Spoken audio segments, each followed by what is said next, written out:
Bonjour, bienvenue dans cette vidéo qui est le corrigé de la séance numéro 1 de 4e, donc qui est constituée du défi numéro 1 et puis de quelques petits exercices du TD. Alors, le défi numéro 1 était constitué d'un petit QCM, donc qui permettait de trouver un code couleur pour débloquer le premier cadenas sur Loki. Première question dans ce QCM, on s'intéressait donc à un triangle dont les côtés mesurent 540, 629 et 829. Et la question donc était de savoir si ce triangle était rectangle ou non. Donc le critère pour savoir si le triangle est rectangle quand on connaît les longueurs des trois côtés, c'est l'égalité de Pythagore. On va donc regarder si RT au carré plus RS au carré donne le même résultat que ST au carré. On effectue donc ces deux calculs. Quand on effectue ces deux calculs, pour RS au carré plus RT au carré, on obtient 687 241. Pour ST au carré, on obtient également 687 241. On constate donc que les résultats sont égaux. Ça signifie que le triangle RST est rectangle en R.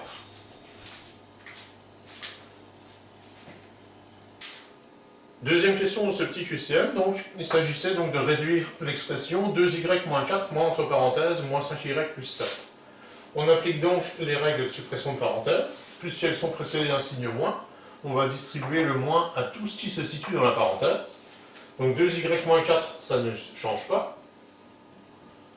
Et ensuite, on soustrait moins 5y. Moins 5y, ça nous fait donc plus 5y. Et on soustrait 7, c'est-à-dire moins 7. On termine en réduisant l'expression. 2y plus 5y, ça fait 7y.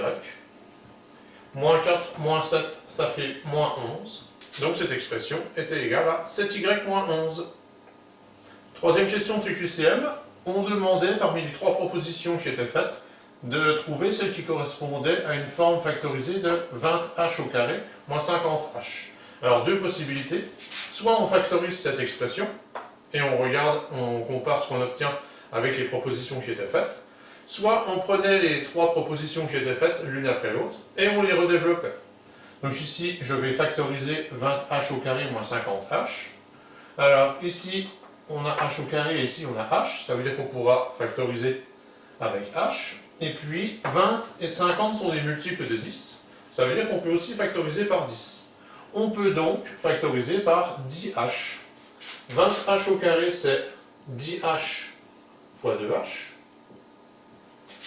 Moins 50h, ça correspond à 10h fois moins 5. Notre facteur commun, notre multiplication commune, elle est par 10h. Donc quand on factorise, ça nous fait 10h fois 2h moins 5. Quatrième question de ce petit QCM, une petite révision sur les calculs avec les puissances de 10. Donc il fallait calculer 10 puissance 20 fois 10 puissance 50 au carré, divisé par 10 puissance moins 30. On commence par calculer 10 puissance 50 au carré. Quand on a une puissance réélevée à une puissance, on multiplie les exposants entre eux. On va donc faire 50 fois 2, ce qui nous donnera 100. Cette expression est donc égale à 10 puissance 20 fois 10 puissance 100 sur 10 puissance moins 30. Ensuite, deuxième règle de calcul, quand on multiplie des puissances d'un même nombre entre elles, on additionne les exposants. On va donc ici additionner 20 et 100. Cette expression est donc égale à 10 puissance 120 sur 10 puissance moins 30. Dernière chose, donc, quand on divise des puissances d'un même nombre, on soustrait les exposants. On va donc calculer 120 moins 30, ce qui revient à faire 120 plus 30. Et cette expression est donc égale à 10 puissance 150. Cinquième question qui portait sur les calculs de pourcentage, on disait donc que le prix d'un article avait augmenté de 10% et que cet article coûtait désormais 99 €. Et on demandait de retrouver le prix de départ. Alors ici, on a trois propositions, 89 €, 89,10 € et 90 €. On pouvait donc augmenter chacun de ces prix de 10% pour voir lequel redonnait un prix de 99 €. Alors, 10% de 89 €. Calculer 10% d'un nombre, ça revient à diviser ce nombre par 10. 10% c'est 1 dixième. Ça veut dire qu'on fait une augmentation ici de 8,90 €. Et donc le prix final serait de 89 € plus 8,90 €, ce qui ferait 97,90 €. Donc le prix de départ n'était pas de 89 euros, puisqu'on doit trouver un prix final de 99 euros.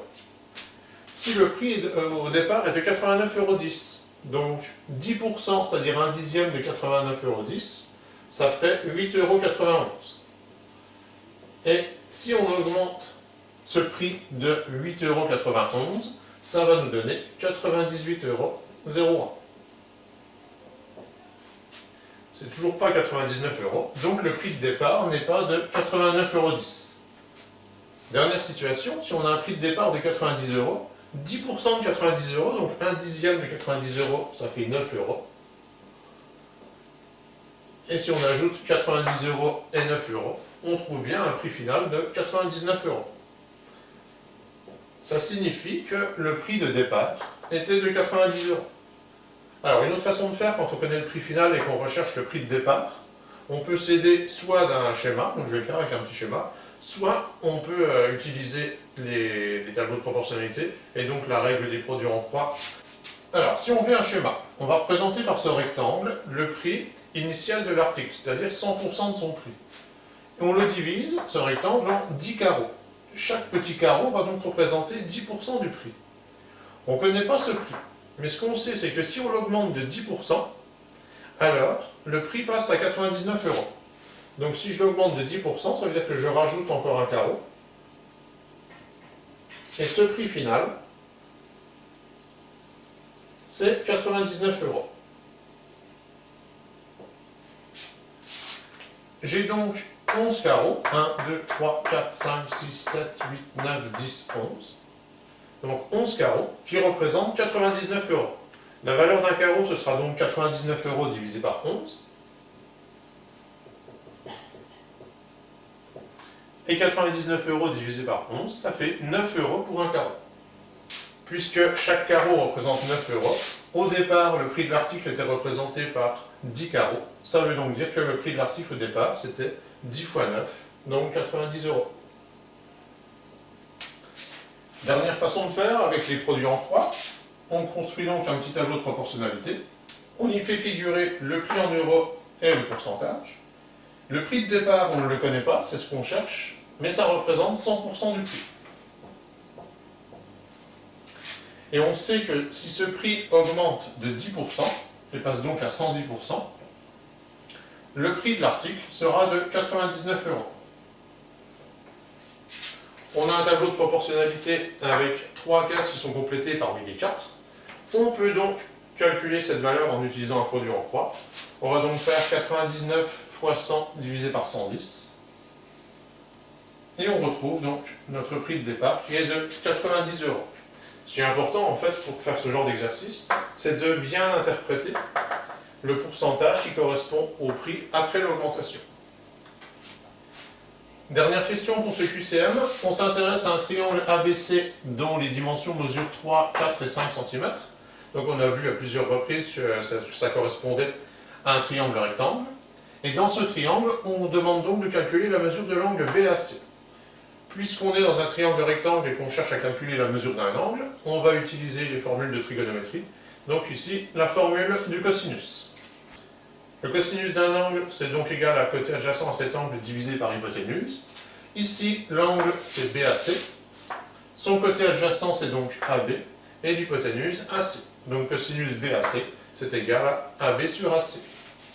On a écrit la formule sous forme littérale. On va donc maintenant remplacer tout ce qu'on connaît par les valeurs numériques. L'angle BAC, on ne le connaît pas. En revanche, on connaît AB qui fait 3 et AC qui fait 5. Ça signifie donc que le cosinus de l'angle BAC est égal à 3 cinquièmes. Pour trouver la mesure de l'angle BAC, il nous reste à calculer arc cosinus de 3 cinquièmes sur la calculatrice. Et lorsqu'on tape donc arc cosinus de 3 cinquièmes sur la calculatrice, on trouve que l'angle BAC mesure environ 53 degrés.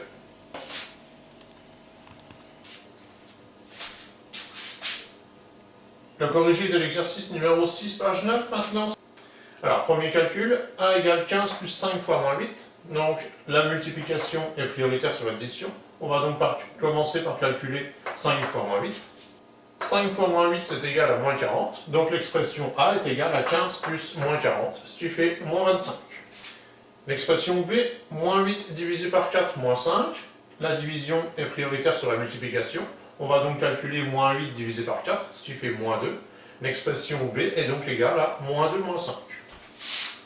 Et moins 2 moins 5, ça correspond à moins 2 plus moins 5, ce qui fait moins 7.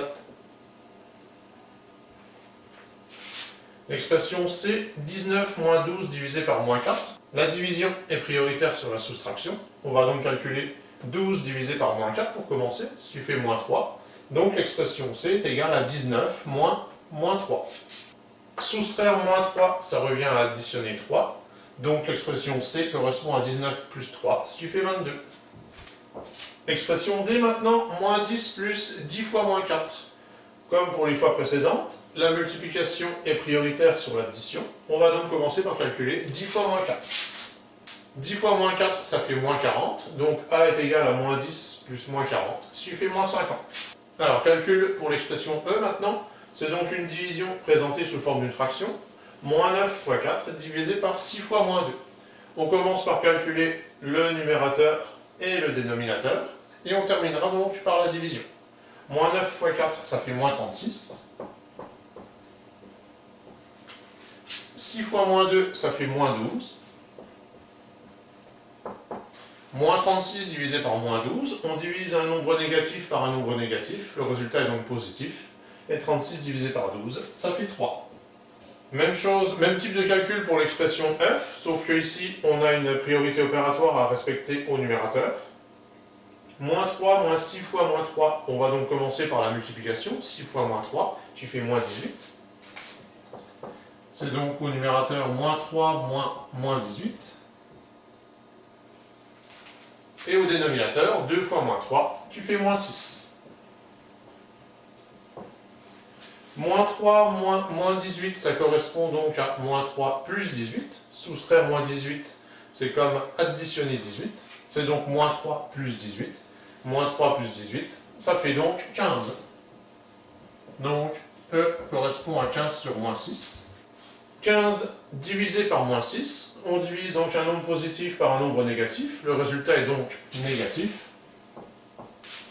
Et 15 divisé par 6, soit on le laisse sous forme fractionnaire, c'est 15 sixièmes, qu'on peut simplifier par 3, ça nous donnera donc 5 demi. Donc E égale moins 5 demi. Soit on donne une écriture décimale, parce que 15 divisé par moins 6, ça va avoir une écriture décimale exacte. 15 divisé par moins 6, ça fera donc moins 5 demi, c'est-à-dire moins 2,5. Les deux réponses là, sont parfaitement acceptables, puisque l'écriture décimale est une écriture décimale exacte.